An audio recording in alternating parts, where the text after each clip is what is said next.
bien évidemment, que lorsqu'il y a des juifs qui sont impliqués. Bon. Donc Barack Obama, qui a beaucoup fréquenté des antisémites dans son passé, mais qui n'a jamais entendu tenir des propos antisémites, il avait des absences où il devait utiliser un iPod ou quelque chose comme ça pour écouter de la musique au moment où il tenait ce genre de propos, ou je sais pas, enfin, il y a sans doute une explication. Bon. En tout cas, Barack Obama est sur cette position d'une manière générale. Donc la position de Barack Obama, c'est il faut le plan de paix saoudien. Alors comme il ne peut pas dire quand même on va faire revenir 5 millions de personnes en Israël, il dit on va faire revenir 500 000, quelque chose comme ça, et puis les autres on va leur donner une grosse indemnité financière. Voilà. Mais il faut absolument créer rapidement un État palestinien en Judée-Samarie et à Gaza. Alors maintenant que vous avez une alliance entre le Hamas et l'autorité palestinienne, ça pourrait sembler gênant. Non, ça ne gêne pas trop. Le discours dominant dans l'administration Obama et le discours hégémonique dans le contexte européen, c'est la preuve que le Hamas est en train de se modérer. C'est la preuve que le Hamas est en position de faiblesse même. Vous lisez ça dans toute la presse sérieuse en France. Pourquoi est-ce que le Hamas est en position de faiblesse? J'en ai aucune idée. Je ne sais pas si c'est parce que le Hamas est la branche palestinienne, entre guillemets, des frères musulmans, et que les frères musulmans se rapprochent à grands pas du pouvoir en Égypte, ce qui est une preuve de faiblesse. Si les frères musulmans ont tous les pouvoirs en Égypte, ça montrera qu'ils sont vraiment complètement écrasés, sans aucun doute. En suivant ce genre de raisonnement, on arrive sans doute à ce genre de conclusion, et c'est pour ça qu'un cercle est carré, et vice-versa. On est dans l'univers de George Orwell, la guerre c'est la paix, la liberté c'est la servitude, bon, on est dans cet univers-là dans les médias français. En tout cas, bon, toujours est-il que si vous prenez les discours des principaux dirigeants européens, il faut plus que jamais un État palestinien maintenant. Donc le fait qu'il y ait une entente entre le Hamas et l'autorité palestinienne, ça ne mène pas du tout à se dire il y a un problème, les partisans du djihad rapide se rapprochent des partisans du djihad lent. Non, ils ne raisonnent pas comme ça, ces gens-là, dans ces cercles-là. Non, ils se disent, ça montre qu'ils se modèrent. Et on a eu la preuve de la modération le jour de la Nakba, entre guillemets. Donc ça montre qu'il faut un État palestinien très rapidement. Et donc l'Europe fait le forcing pour qu'il y ait un État palestinien, et l'administration Obama fait le forcing aussi, mais simplement elle dit... Monsieur Netanyahou, négocier rapidement avant qu'on soit obligé de reconnaître un État palestinien de manière unilatérale. Voilà, donc c'est cela la pression, c'est le couteau sous la gorge qui est mis par l'Europe et par l'administration Obama à Israël actuellement. Et c'est face à cette situation que Netanyahou doit réagir et doit gérer la situation, ce qui n'est pas facile dans le contexte présent. Et donc, concrètement, je pense, si cela peut quand même vous rassurer, que les États-Unis mettront leur veto si les Palestiniens, entre guillemets, proposent un État, la reconnaissance unilatérale d'un État cet automne, au mois de septembre. Pourquoi? Parce que Barack Obama sera à 1 an de l'élection présidentielle et il sait parfaitement ce que pense la population américaine de ce dossier. Donc il ne prendra pas le risque de mettre un veto. De ne pas mettre un veto. Il ne prendra pas le risque de ne pas mettre un veto, il mettra le veto.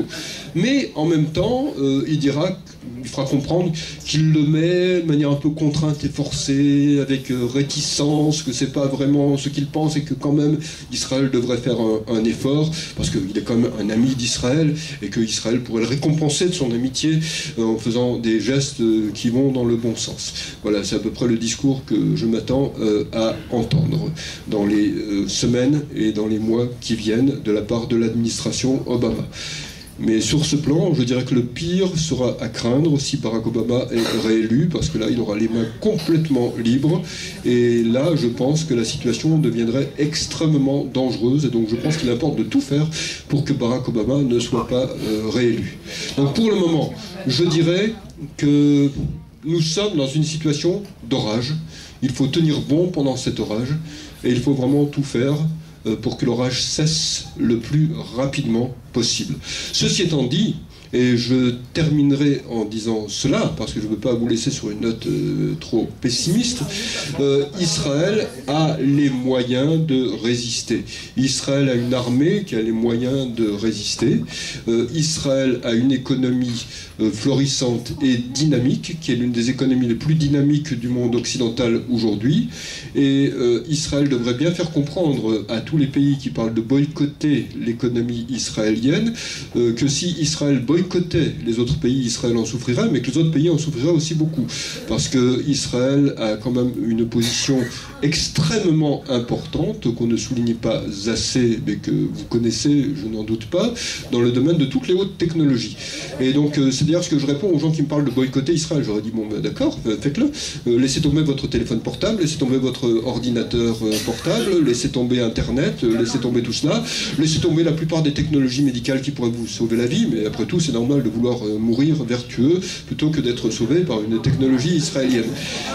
Bon, donc ce discours-là devrait être tenu davantage. Israël a une position de force. Quand on a la position de leadership qu'Israël a dans tout un ensemble de technologies cruciales, cela doit être dit, et je dirais qu'Israël a des armes à utiliser par rapport à cela. Et d'ailleurs, j'ajouterai à cela que je pense qu'une fois que l'orage sera dissipé, je pense qu'il finira par se dissiper, et je pense que de toute façon il faut regarder les choses en face. Le monde arabe est en train de s'effondrer actuellement, c'est pas ce qui se manifeste, c'est même pas du tout un signe de dynamisme. Le monde arabe n'a aucune économie développée à proprement parler. Le monde arabe dépend des matières premières. Il n'y a plus de matières premières, il n'y a plus rien. Si vous regardez les chiffres de la démographie, vous voyez que ces chiffres sont cataclysmiques. Donc je dirais que l'orage aussi de ce côté-là va passer sans aucun doute. Israël vient de découvrir des ressources en gaz, en matières premières au large des côtes. Donc bon, tout cela sont des très bons signes pour Israël. Il restera ensuite, après cela, à tenir un discours, et ça me paraît extrêmement important, qui soit un peu différent. Je pense que l'une des graves erreurs des gouvernements israéliens toutes ces dernières années, et je le dis en tant qu'ami d'Israël, bien évidemment, c'est d'être resté dans un discours trop défensif. Comme le disait mon regretté ami Jean-François Revel, quand on tient un discours strictement défensif, on peut perdre, on peut faire match nul, mais on ne peut pas gagner. Si vous voulez gagner, il faut que vous affirmiez la légitimité, la pleine légitimité de votre position. Premièrement, ce qui implique de rétablir les faits historiques et d'arrêter de rentrer dans les falsifications de l'histoire. Si vous rentrez dans les falsifications de l'histoire et que vous rentrez dans le discours de gens comme Mahmoud Abbas ou d'autres gens comme ça, vous vous mettez en tort un tout petit peu et l'adversaire ne peut qu'en profiter. Et donc je dirais que ce genre de gens n'a pas la moindre légitimité. Ce sont des gens qui ont un double, un triple, un quadruple discours, qui continuent à inaugurer des places nommées au nom de terroristes, qui est censé être un groupe laïque, mais qui a en même temps dans ses rangs un groupe terroriste qui s'appelle la Brigade des Martyrs d'Al-Aqsa, ce qui montre un signe de grande laïcité, bien évidemment. Donc je dirais que cette imposture-là, elle devrait être dénoncée. Il faudrait aussi demander aux pays occidentaux pourquoi ils continuent à financer l'autorité palestinienne alors que ces médias sont des médias qui diffusent une propagande antisémite. Pourquoi est-ce que les pays occidentaux continuent à financer des écoles où on n'apprend pas aux enfants à devenir ingénieurs, entrepreneurs, mais où on apprend aux enfants à devenir terroristes et assassins? Oui, eux, ils appellent ça martyr, moi j'appelle ça assassin dans mon vocabulaire. Bon. Donc concrètement, ce genre de questions devrait être posées aux gouvernements occidentaux. Il faut les mettre le nez devant leurs responsabilités, absolument, et arrêter de rentrer dans la falsification. Et puis arrêter aussi de rentrer dans un certain nombre de discours. Je pense qu'il faut en sortir à un moment ou à un autre. Il faut dire, et je dirais que l'OLP, devenue autorité palestinienne, et le Hamas, en se réunissant, viennent de fournir une occasion sur un plateau, qu'il ne faudra pas se donner le risque de louper, de manquer. De facto, vous n'avez jamais eu de processus de paix. Vous avez toujours eu un processus de guerre mené par d'autres moyens. Et donc les accords d'Oslo ont été un marché de dupes. Et donc et tout le raisonnement consistant à dire on échange des territoires contre la paix est aussi quelque chose qui repose sur quelque chose de faux. Pour le moment, des territoires ont été échangés contre la guerre. Et donc, à partir de ce moment-là, à mes yeux, lorsqu'il y a une escroquerie, eh bien, on doit considérer qu'on peut revenir sur le marché, parce que le marché n'a pas été rempli, le contrat n'a pas été respecté. Donc, les territoires n'ont pas à être laissés à des gens qui continuent à mener la guerre. Bon. Je pourrais continuer comme cela en disant aussi, par exemple, que si vous voulez vraiment une dissuasion et que si vous voulez vraiment parvenir à la paix, il faut que vous ayez un vainqueur et un vaincu. Donc je dirais que ce qui manque à l'autorité palestinienne, ce qui manque au Hamas, c'est une vraie défaite. Je dirais que ce qui a permis à l'Allemagne de se réformer après la guerre, c'est que Hitler a été acculé dans un bunker et a fini par s'y suicider. Bon, alors, comme je l'ai dit dans la conférence que j'ai donnée hier soir à Ashdod, je ne souhaite pas le suicide de l'homme qui a remplacé l'homme à la serpillière sur la tête. Bon, vous voyez de qui je veux parler. Donc, concrètement, mais s'il partait, je sais pas, en Australie, au Venezuela, de préférence sans téléphone portable ou sans téléphone satellite, je n'y verrais aucun inconvénient, et je pense qu'aucun Israélien n'y verrait aucun inconvénient.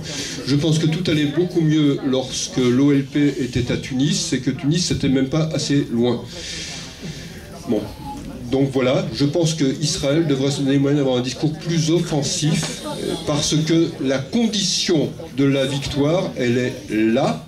Et Israël devrait montrer ce qu'est Israël. C'est une société forte, dynamique, vivante, libre. Quand je suis ici, en Israël, en arrivant ici, je me disais, mais ça me rappelle la Californie, sauf que la Californie, elle va pas bien. La Californie est au bord de la faillite, alors qu'ici, vous n'êtes pas du tout au bord de la faillite. Donc là, ici, c'est la Californie en mieux.